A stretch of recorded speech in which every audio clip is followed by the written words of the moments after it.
আমার পীর আসি আমাকে আমার বাবার কাছ থেকে আমাকে চেয়ে নিয়ে গেল। আসিয়া আমার বাড়ির মধ্যে বসলেন। ও মুসলমান শুনে নাও, আমার ভাইয়েরা আসলো। সবার কাছে যখন হুজুরের সামনে দাঁড়াইলাম, আমার পীর কেবলা আমার হাত মোবারক ধরলেন। ধরে আমার বাবা আলিমউদ্দিনকে ডাকতে বলে, বাবা তোমার এই সন্তানদের মধ্যে খান সাহেব, তোমাদের জুয়া মুসলমান, ও মুসলমান শুনে নাও, যারা আছেন এখানে শোনো। কেবলা যান জমিদার গোষ্ঠী তৎকালীন জামানায় তার আহলে বায়াত হুজুরের আপন জনেরা জমিদার, আপনার আমার মতো ফকির নয়। ডাক দিয়ে বলে, বাবা জমিদার সাহেব, আপনার এই কলিজার টুকরা সন্তানটারে আমারে দিয়া দেন। আরে এমন মুজাদ্দিদ জামানার মহাকামেল। হুজুর বলেন, আমি আমার পীরের দিকে তাকাইলাম, পীরও আমার দিকে তাকাই, পীরের নূরের চেহারার দিকে তাকাইয়া বাবা আমি বড় পাগল হয়ে গেলাম। আমাকে যখন চাইলো আমার আব্বা বললেন, দিয়ে দিলাম, দান করে দিলাম, নিয়ে যান। আমার হুজুর আমার সঙ্গে করে নিয়ে আসলেন। বাবা আমি দরবারে আসলাম, আমাকে নিয়ে আসা হলো। তোমার দাদু পীরের দরবারে আইলাম। আসা পর আমার চোখের পানি নাকে সে না খেয়ে গেছে। সারাদিন আমার ক্লান্ত ক্লান্ত শ্রম করে শ্রম দিয়েছে। আমি মাটি কাটছি, আমার পীরের দরবারে মাটি টানছি, আমার পীরের দরবারে বকরি চড়াইছি, আমার পীরের দরবারে সারাদিন আমার দিকে কাজ করাইছে। আমার পীর কেবলা যান যখন খানা দিছে বিকেল বেলা, সবাই রে শানুক করে খাবার দিছে, আমার বেলায় সামান্য একটু খাবার দিছে। আমার পেটটি ভরতো না। যুবক মানুষ বাবা, তখন তো বাচ্চা থেকে যুবক 40টা বছর খেদমত করলাম পীরের দরবারে। ছোট্টবেলা থেকে আমার পুরাইয়া জ্বালায়া আমার এই দুনিয়ার মধ্যে আমার মানুষ করেছে। ক্ষুধার যন্ত্রণা সহ্য করতে পারতাম না। রাতে আমার ঘুম আসতো না রে, পেটে ক্ষুধা থাকলে ঘুম আসে না।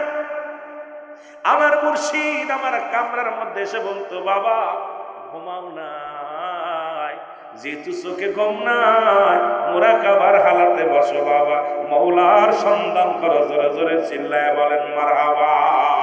তুমি যুগ শ্রেষ্ঠ আউলিয়া, তুমি যুগ শ্রেষ্ঠ। ওরে আউলিয়া কুল শিরোমণি মাওলানা, তুমি যুগ শ্রেষ্ঠ আউলিয়া, তুমি যুগ শ্রেষ্ঠ। ওরে আউলিয়া কুল শিরোমণি বাবা মাওলানা, ওরে জাকেরানদের দরদি বাবা,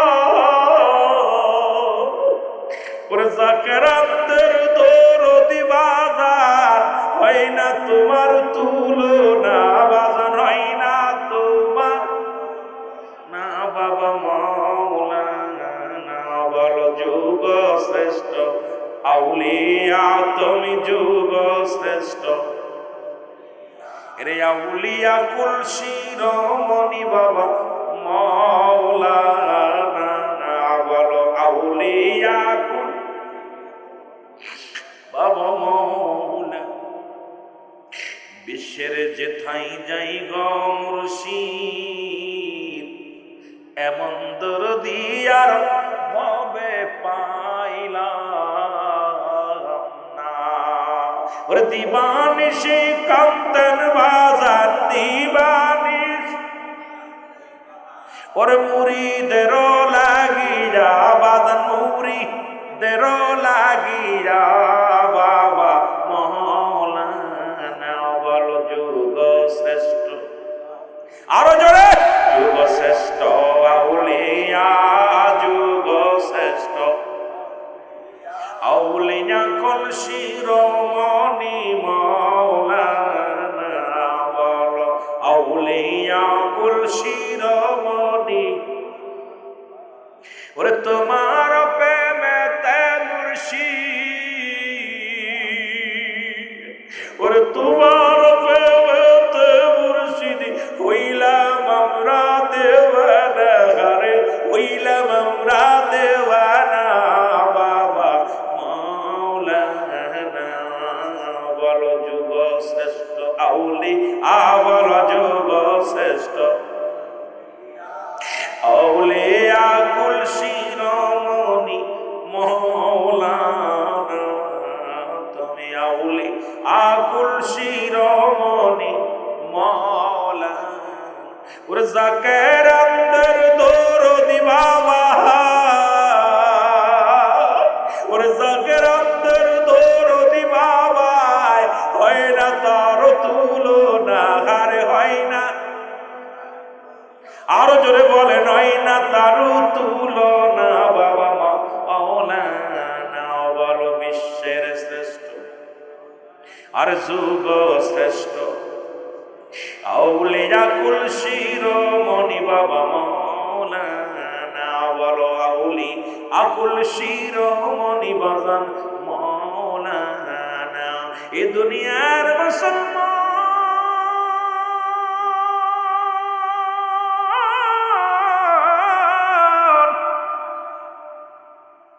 সারা রাত বসে সাধনার মধ্যে কাটা দিতাম রে, দিন ভরে কর্মের মধ্যে থাকতাম, রাত জেগে জেগে সাধনার মধ্যে কাটায় দিলাম। একদিন হুজুরের কাছে গেলাম, বাবা মনটা বড় মলিন, হুজুরের সামনে দাঁড়াইলাম।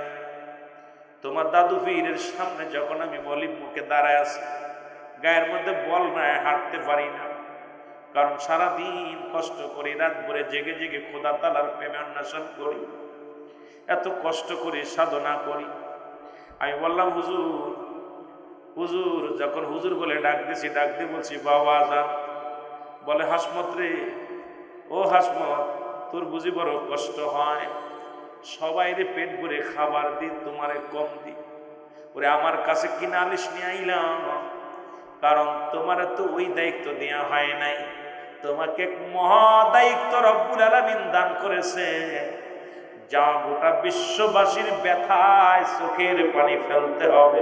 গোটা বিশ্ববাসী উম্মাতের দয়াল নবীর উম্মাতের বড় গুরু দায়িত্ব পালন করা লাগবে। জোরে বলেন মারহাবা। হুজুর বলেন আমি আমার পীরের কাছে নালিশ করব কি রে? হুজুরকে ডাক দেওয়ার সঙ্গে সঙ্গে আমার সান্ত্বনা দিলেন, বাবা তুমি তো চার পায়ে পশু নয়, চার পায়ে জানোয়ার নয়, উদার ভরে খাইবে আর ঘুমাবে বাবা না। তোমারে ঘুমানোর জন্য পাঠাই নাই, খাওয়ার জন্য আল্লাহ পাঠাই নাই দুনিয়ার মধ্যে। তোমাকে বিশেষ এক নিয়ামত রব্বুল আলামিন দান করেছে, আর আমি সেই তোমাকে আমি খুঁজে বাইর করছি, কারণ আমার আল্লাহ রব্বুল আলামিন ও মুসলমান ওলিদের কাছে আসে ইলহাম, নবীদের কাছে আসে ওহী। দাদু পীর বলে বাবা বিশেষ দায়িত্ব তোমাকে দেয়া হয়েছে গো, এই জন্য আমি তোমাকে খুঁজে বাইর করেছি, যা গোটা বিশ্বের বুকে গোটা মাখলুকাতের জন্য আল্লাহ রব্বুল আলামিন তোমাকে বরকত হিসেবে পাঠাইছে। জোরে বলা যাবে না মারহাবা। আমাকে সান্ত্বনা দিলেন, সান্ত্বনা পেয়ে আমি কাজে ব্যস্ত হলাম। কিছুদিন যেতে না যেতে আমার পীর বললেন বাবা আপনাকে যেতে হবে। বলে কোথায় যেতে হবে? আমি তখন ভরা জৈবন, আমাকে পাঠায় দিলেন আট্টশির জমিনে। আমি যখন আট্টশির জমিনে আসলাম আমার পীরের হুকুম নিয়ে, আমার হুজুর আমারে পাঠাইলেন আট্টশির জমিনে। এসে দেখি এই জমিনের মধ্যে কোনো আযান নাই, জমিনের ভিতরে কোনো নামাজ নাই, এই জমিনের ভিতরে কোনো কুরবানি নাই, এই জমিনের মধ্যে মূর্তি পূজারি, এই জমিনের মানুষগুলো হিন্দু মুসলমান সব পূজা মণ্ডপে যায়। হিন্দুরা মুসল পূজা করে, হিন্দুরা যায় ওখানে খায়, ওখানে ঘোরে। এরা মুসলমান গভীর মনোযোগ, কোনো কুরবানি নাই, ফাটা বলি দেয়। আজও পর্যন্ত কালীবাড়ি নামে 101টা ফাটা বলি দেয় মুসলমান। এটা একটা ছাগল জবাই করে আমি নিশ্চয়ই দেখেছি রে মুসলমান।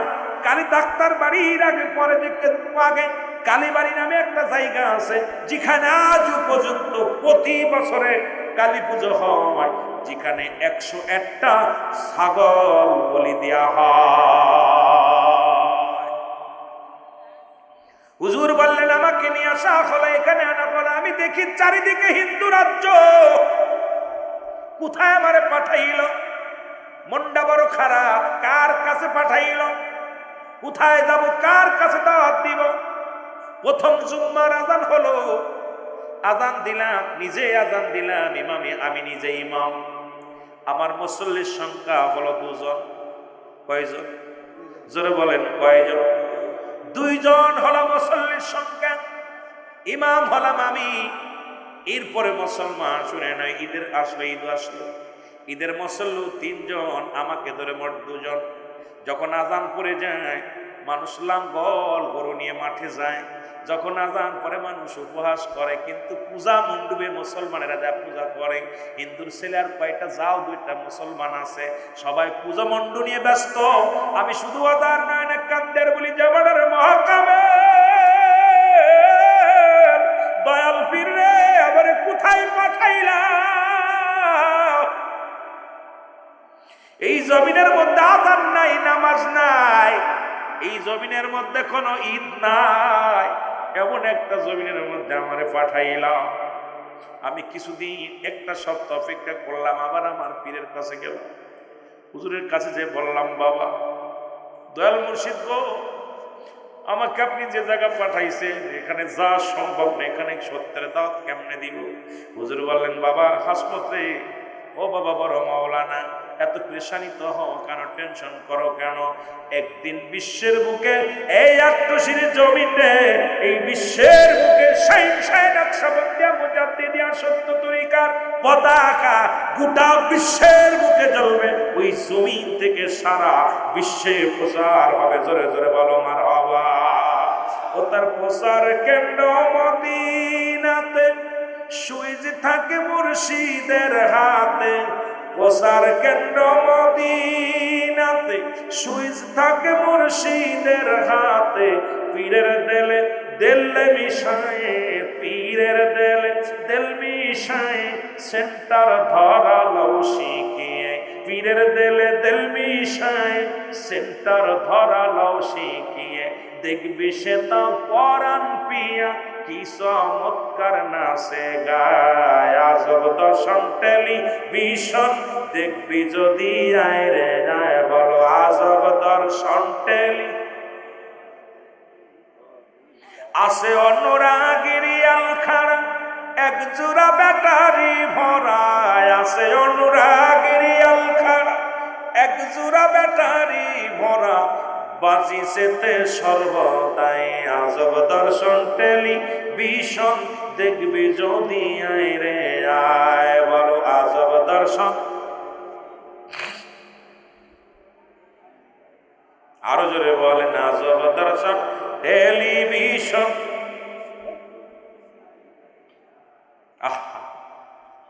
আমার একটি দিল ক্যামেরায় ছবি বাসে দিন রাতে। আমার একটি দিল ক্যামেরায় ছবি বাসে দিন রাতে। দিনের ছবি দেখলে পারে, দিনের ছবি দেখলে পারে, দেখলে জীবের দান্দা যায়। আজব দর্শন টেলি। রে আমার হুজুরের গজল, এগুলো কি হবাই পারতে রে ভাই? আহা, হুজুরের জামানার গজল। বলেন আজব দর্শন টেলিভিশন দেখবি যদি আয় রে আয়, বলো আজব দর্শন। মসজিদ বলে অমুক এমন, বন্ধ কান্তর টেলিভিশন। মসজিদ বলে, যিনি রাইটার ছিল মসজিদ নাম, মসজিদ বলে অমুক এমন, বন্ধ কান্তর টেলিভিশন। পীরের দেলে দিল মিশাইয়া, পীরের দেলে, আরে পীরের দেলে দিল মিশাইয়া, সেন্টার ধরালো শিখিয়া। পীরের দেলে দিল মিশাইয়া, সেন্টার ধরালো শিখিয়া। দেখবি সে তা পরাণ পিয়া, কি চমৎকার নাচে গায়ে। আজব দর্শন টেলি। এর ব্যাখ্যা করতে গেলে দেবে রাত শেষ। অনেকে হুজুর টেলিভিশন আবার কি নাচছে কি? এই সিনায় সিনায় বিদ্যা অর্জন করতে গেলে সময় লাগবে। ও যুবক, হুজুর আবার আমাকে সান্ত্বনা দিয়ে আবার পাঠায়া দিলেন, বাবা যান, আমি আসলাম। হঠাৎ এই আস্তে আস্তে দাওয়াত দিতে দিতে কিছু লোক বাড়তে লাগলো। বাবা তখন আমার জাকেরানরা আসতো, আমি তাদেরকে আমার মদিনাওয়ালার প্রেমের আলোচনা শোনাইতাম। সত্য ইসলামের দাওয়াত দিতে দিতে বাবা কিছুদিন আমার পার হয়ে গেল। হঠাৎ করে একটা টেলিগ্রাম আসলো। এই টেলিগ্রামটা যখন আমার হাতে আসলো, আমি খুলে দেখি রে আমার মুর্শিদ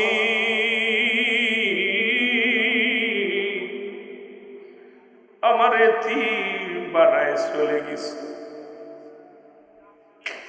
আমার দল মুর্শিদ বলে, বাবা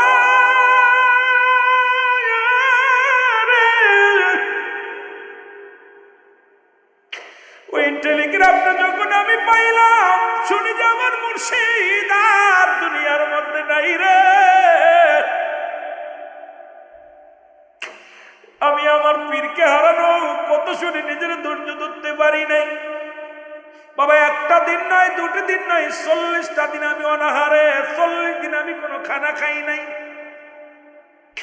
আমি দিনে চিন্তা করতাম আজকে দিন আমার শেষ, রাতে চিন্তা করতাম রাত আমার শেষ। রাত আসলে মনে করতাম আমি আর সকাল আমার জন্য। যখন সকাল হতো আমি মনে করতাম আর রাত হবে না। এইরকম আমার হুজুরের 40 পর্যন্ত আমি জীবিত রইলাম। উঠতে পারি না, কথা বলতে পারি না। আমি আমার মুর্শিদে হারায়া রে মুর্শিদ আমার পাগল বানাইছে। বলেন মুর্শিদ আমাইকে বোঝাইয়া দিবে রে, আমাইকে শিখাইয়া। মুর্শিদ আমার পাগল বানাইছে। বলেন মুর্শিদ আমি মুর্শিদ নামের মালা পড়েছি।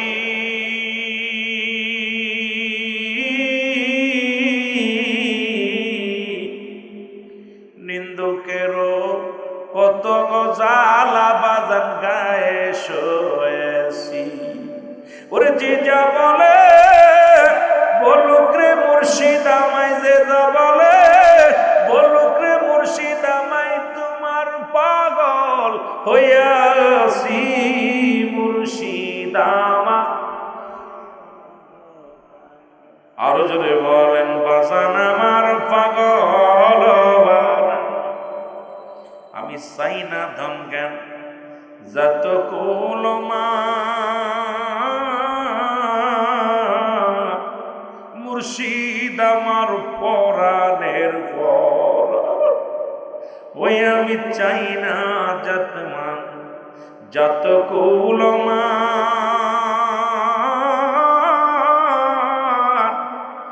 বাজান আমার পরাণের পর।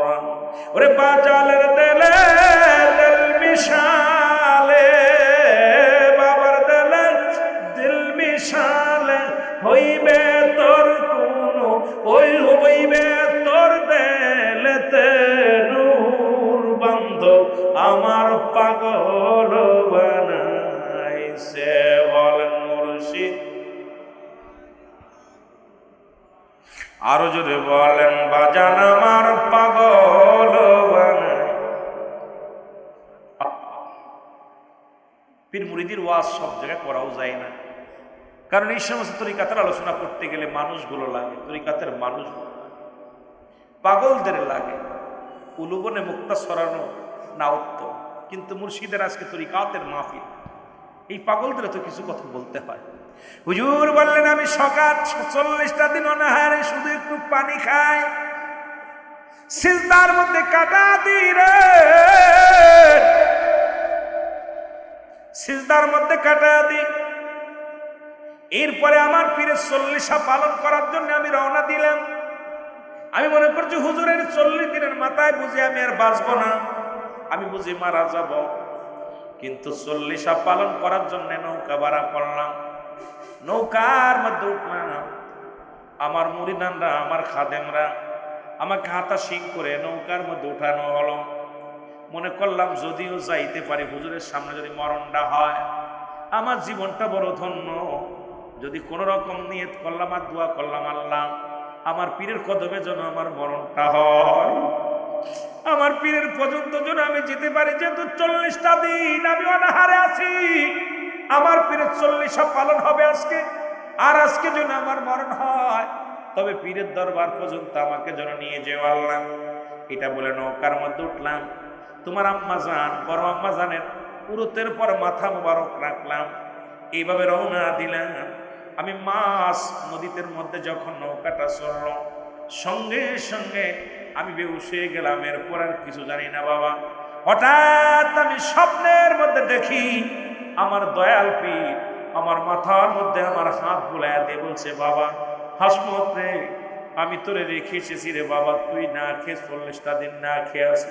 বাবা আমি তোর হুকুম দিলাম, তোর খাইতে হবে, তোর বাঁচতে হবে, কারণ কোটি কোটি সন্তান তোমার অপেক্ষা আছে বাবা। তুমি যদি ভাবে নিজেকে না খেয়ে শেষ করে দাও, বাবা গো ওই মুরিদানদের কে নালিশ শুনবে, কে তাদেরকে দেখবে? আমি তোমাকে হুকুম দিলাম আজ থেকে খানা খাওয়া শুরু করতে হবে। হঠাৎ আমি লাফ উঠলাম, উঠিয়া দেখি তোমার আম্মা জান, তোমার আম্মা জানের গলা ধরে কাঁদতে লাগলাম। তোমার আম্মা জান বলে, আপনি এত কাঁদছেন কেন, প্রেশারিত হলেন? ডাকতে বলে, বিবি শোনো, এই মাত্র আমার নৌকার মধ্যে আমার ইমাম আমার পীর খাজা বাবা এনায়েত পুরি আমার নৌকার মধ্যে হাজির হয়েছে। আমার পীর আবার হুকুম দিছে, হাত ধরে আমার মাথায় হাত বুলায় বলছে, বাবা তোমাকে খাইতে হবে। এরপরে আমি গেলাম এনায়েতপুরে, 40 পালন করলাম, এসে আর খাইতে পারি না, কারণ 40টা দিন না খেয়ে আমার গোলক সমস্ত নারীগুলো শুকায় গেছে, খানা খাইতে পারি না, পানি খায়। আর এই অবস্থায় থাকলাম, আস্তে আস্তে করে খানা খাওয়া শিখলাম। মুসলমান শোনো, তবে এই খানা সেই খানা নাই, সামান্য কিঞ্চিত পরিমাণ, যেটা একমাত্র জীবন বাঁচার জন্য যেটুকু প্রয়োজন এইটুকু খাইতে লাগলাম।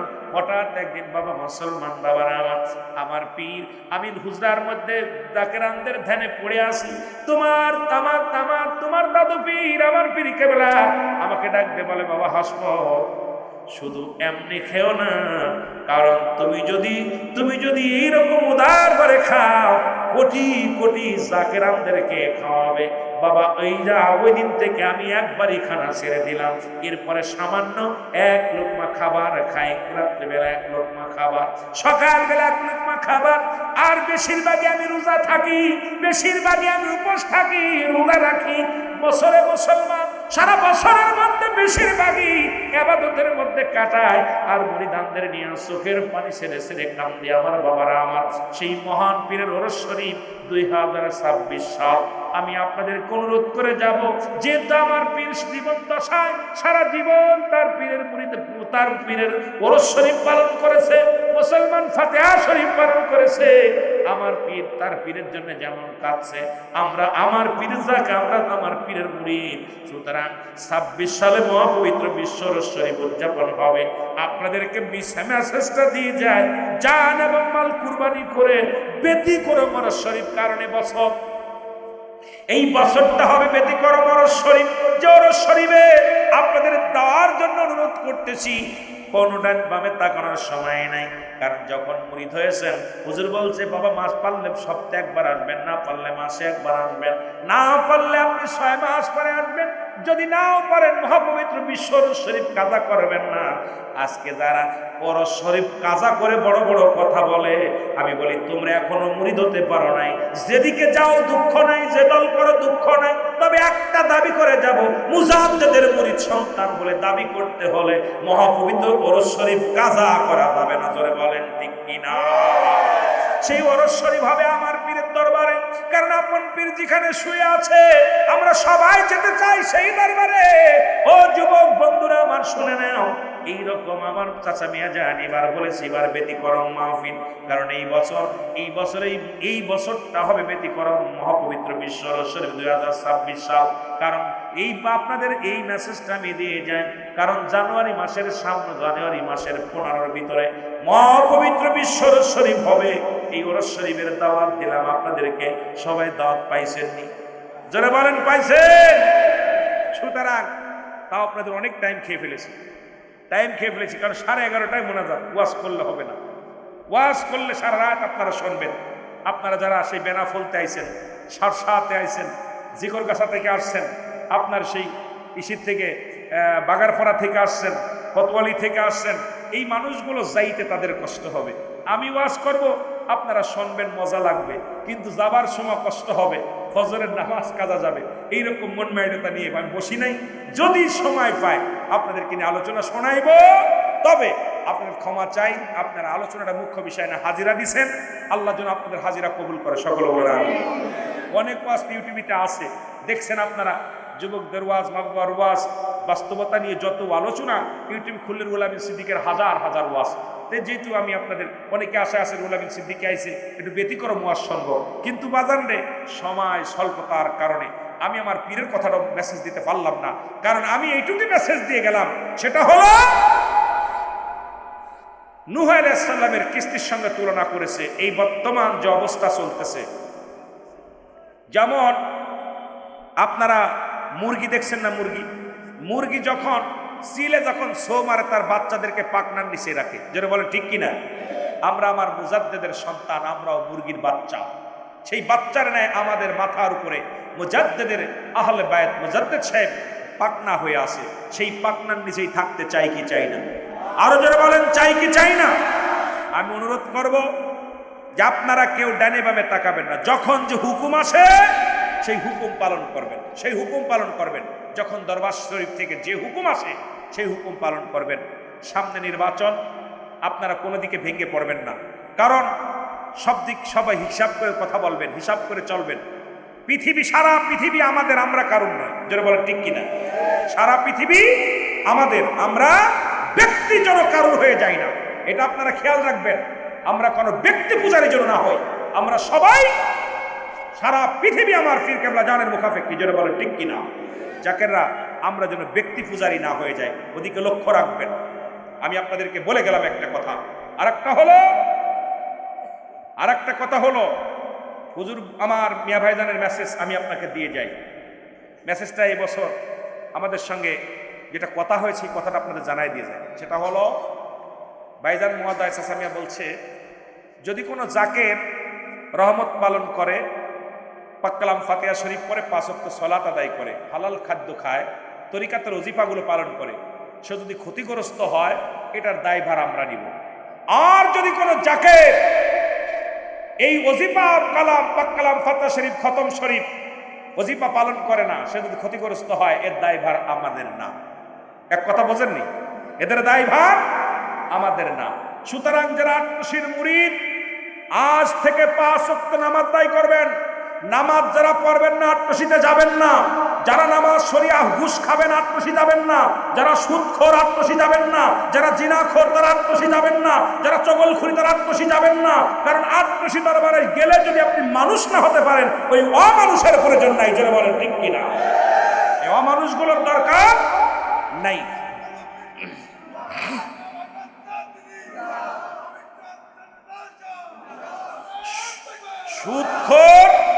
সুদখোর, ঘুষখোর, জিনাখোর, এই সমস্ত মানুষের জায়গা আটশি না, বেনামাজির জায়গা আটশি নয়। সুতরাং আটশির হুজুর যেরকম স্পষ্ট বলে গেছে, যারা বেনামাজি তারা আমার জাকের না, সুতরাং সে আমার দয়াল নবীর উম্মাতু না, যারা বলে ঠিক কিনা?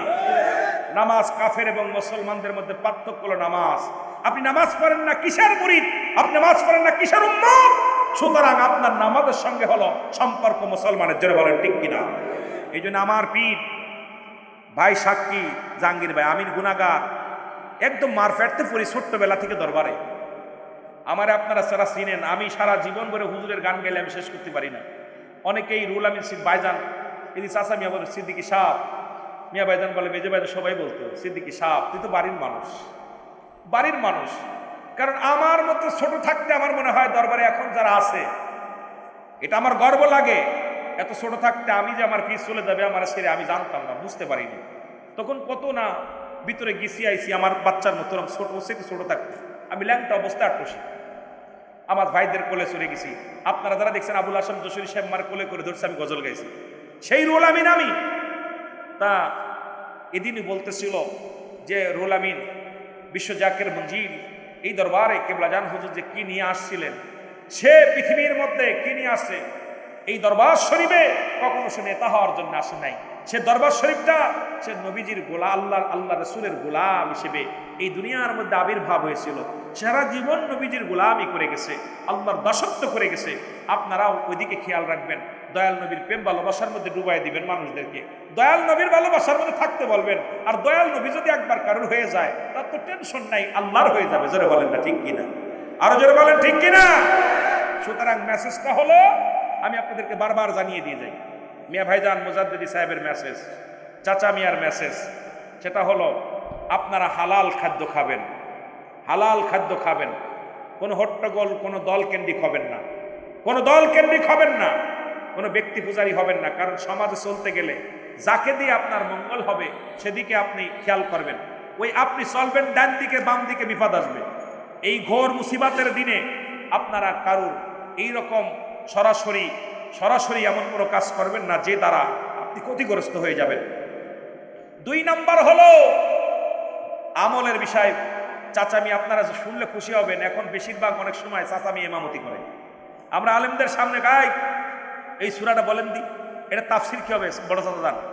এখন সম্পূর্ণ দরবারটা ঢিল করতেছে দ্বিতীয় মুজাদ্দেদ খাজা বড় চাচা জান মুজাদ্দিদি সাহেব। মিয়া ভাইজান বললেন এবছর ওরস শরীফে সম্পূর্ণ ডিল করবেন, সম্পূর্ণ দায়িত্ব বড় চাচা মিয়ার হাতে দেওয়া হয়েছে। সুতরাং যার হাতে তসবিহ দিয়ে গেছে কেবলাজান হুজুর, কি দিয়া গেছে? জোরে বলেন কি দিয়া গেছে? তসবিহ দিয়া গেছে। সেইবার বছর আমি কিছুদিন আগে একটা মিটিং হয়েছে, চাচা মিয়া নিজে ইমামতি করছে, কোরআন শরীফ হাতের মধ্যে ছোট করে সে হাতে থাকে, সব পড়তেছে, হট করে ধরে ফেলে। ওজিফাগুলো আমাদেরকে বলে আপনারা ওজিফা করেন না, আমল করেন না। আর আমল না করলে দরবার আসবেন না, আমল না করলে দরবার আসবেন না। এই দরবার আপনাদের কাছে লিস্ট দেওয়া হয় নাই, এই দরবার আপনাদের কাছে কন্ট্যাক্ট দেওয়া হয় নাই। এ দর আল্লাহ রাসূলের দরবার, আল্লাহর প্রেমিক যারা তারাই আসবে, মুনাফিকদের জায়গা নাই। জোরে বলেন ঠিক কিনা? আপনারা সতর্ক থাকবেন। বিপদ, পানিতে বিপদ, নৌপথে বিপদ, বিমান পথে বিপদ, ঘরে বিপদ, বাইরে বিপদ, সব জায়গা বিপদ।